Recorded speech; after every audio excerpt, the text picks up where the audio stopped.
আসসালামু আলাইকুম, কেমন আছেন সবাই? আশা করি সবাই ভালো আছেন। আমিও আলহামদুলিল্লাহ আপনাদের দোয়ায় অনেক অনেক ভালো আছি। তো ভিউয়ার্স, আজকে আমি 3 বেডরুমের বাড়ির ফ্লোর প্ল্যান নিয়ে এসেছি, যে ফ্লোর প্ল্যানটা দেখলে আপনাদের অবশ্যই পছন্দ হবে। তো ভিউয়ার্স, এই ভিডিও শেষে এই বাড়িটা তৈরি করতে কত টাকার প্রয়োজন হবে, টোটাল কত টাকা কস্ট হবে, সেটা আমি অবশ্যই জানিয়ে দেব। ঠিক আছে? তো ভিউয়ার্স, আজকে যে ফ্লোর প্ল্যানটা দেখছেন, এটা আমার একটা হিন্দু ভাইয়ের বাড়ির ডিজাইন ফ্লোর প্ল্যান। উনি যেভাবে বলছে আমি সেভাবেই করে দিয়েছি। আপনারাও চাইলে আমার সাথে যোগাযোগ করে এরকম সুন্দর সুন্দর ফ্লোর প্ল্যান করে নিতে পারেন। তো ভিউয়ার্স, আজকে যে ফ্লোর প্ল্যানটা, এই যে জায়গার যে পরিমাণ, সে জায়গার পরিমাণ হলো 30 feet by 40 feet. 30 feet by 40 feet জায়গার উপরে কিন্তু এই ফ্লোর প্ল্যানটা তৈরি করা হয়েছে। তো ভিউয়ার্স, এটা হচ্ছে 1 নম্বর বেডরুম, যার দৈর্ঘ্য এবং প্রস্থ হলো 11 ফিট বাই 12 ফিট। এবং এটা হলো 2 নম্বর বেডরুম, যার দৈর্ঘ্য এবং প্রস্থ হলো 11 ফিট বাই 12 ফিট। এবং এ পাশে দেখুন বেডরুম নাম্বার 3, যার দৈর্ঘ্য এবং প্রস্থ হলো 11 ফিট বাই 12 ফিট। এবং এ পাশে দেখেন আর একটা গেস্ট রুম আছে ছোট করে, যার দৈর্ঘ্য এবং প্রস্থ হলো 11 ফিট বাই 8 ফিট 7 ইঞ্চি। এবং আরেকটা দেখেন, এখানে নামাজের রুম বা পূজার রুম তৈরি করছি। ঠিক আছে? এটা হচ্ছে 8 ফিট বাই 6 ফিট। এবং এর পাশে কিচেন, যার দৈর্ঘ্য এবং প্রস্থ হলো 10 ফিট বা 7 ফিট।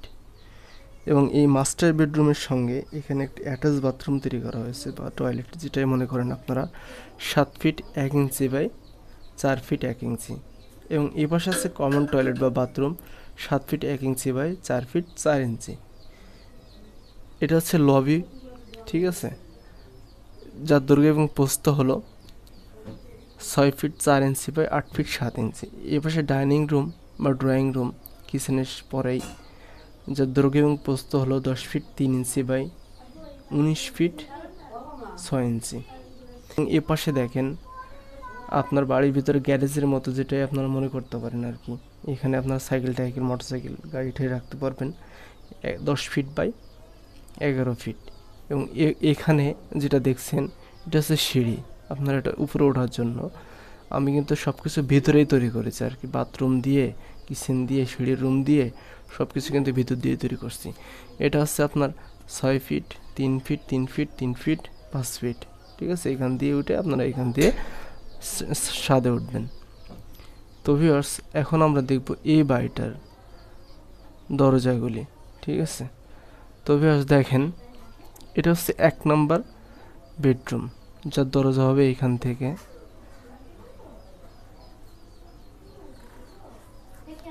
এই D1। এবং এটা হলো 2 নম্বর বেডরুমের দরজা, এখান থেকে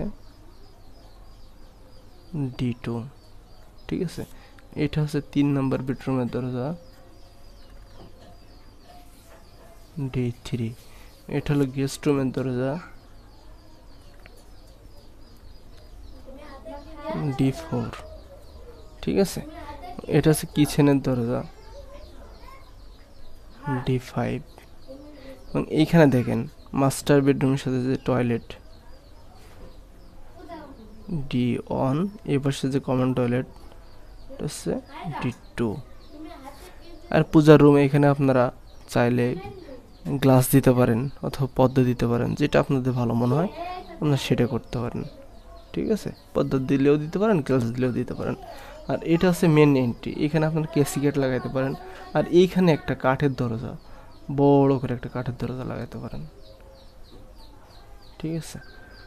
তো ভিউয়ার্স, এখন দেখব জানালাগুলি, এই বিল্ডিংয়ের জানালাগুলি দেখব। তো ভিউয়ার্স, এটা হচ্ছে window number 1, it's window number 2, window number 3, window number 4। এই যে গেস্ট রুমের এখানে উইন্ডো নাম্বার 5, এই পাশে উইন্ডো নাম্বার 6, এই পাশে একটা উইন্ডো নাম্বার 7। আর এ পাশে দেখেন পূজা রুমের এখানে উইন্ডো নাম্বার 8, কিচেনের নম্বর 9। এই পাশে ডাইনিং ড্রয়িং স্পেসের জন্য উইন্ডো নাম্বার 10। ঠিক আছে? এর এই পাশে হাই উইন্ডো, বাথরুমের এই পাশে আর একটা হাই উইন্ডো বাথরুমের জন্য। ঠিক আছে? এই যে সিঁড়ির জন্য কিন্তু আর একটা উইন্ডো, সিঁড়ির উইন্ডো। ঠিক আছে? তো ভিউয়ার্স, আমি বলেছিলাম যে ভিডিও শেষে এই বাড়িটা তৈরি করতে কত টাকা খরচ হবে। তো এবার এই টোটাল এই বাড়িটা তৈরি করতে আপনাদের কিন্তু 14 লক্ষ টাকা খরচ হবে। এবং আপনারা যদি একতলা দুইতলা করেন, তাহলে দুইতলা যদি বা হাইরাইজ বিল্ডিং করেন, তাহলে কিন্তু এই পয়েন্টে পয়েন্টে কিন্তু আপনাদের কলাম দিয়ে কিন্তু বাড়িটা তৈরি করতে হবে। এবং যারা ভাবছেন যে নর্মালি করব, তারা কিন্তু ভীমের নিচে 10 ইঞ্চি এবং ভীমের উপরে 5 ইঞ্চি গাঁথনি দিয়ে কিন্তু আপনারা এই বাড়িটা কমপ্লিট করতে পারেন। ঠিক আছে? তো ব্যাস আশা করি আপনাদের এই বাড়ির ফ্লোর প্ল্যানটা ভালো লেগেছে। যদি ভালো লেগে থাকে অবশ্যই আপনার বন্ধুদের মাঝে শেয়ার করবেন। যে সকল বন্ধু একটি বাড়ি তৈরি করবে ভাবছে, তারা কিন্তু এই ফ্লোর প্ল্যানটা দেখলে অবশ্যই উপকৃত হবে। তো ভিউয়ার্স, ভালো থাকেন, সুস্থ থাকেন। আবারও দেখা হবে নতুন একটা ভিডিও। আসসালামু আলাইকুম।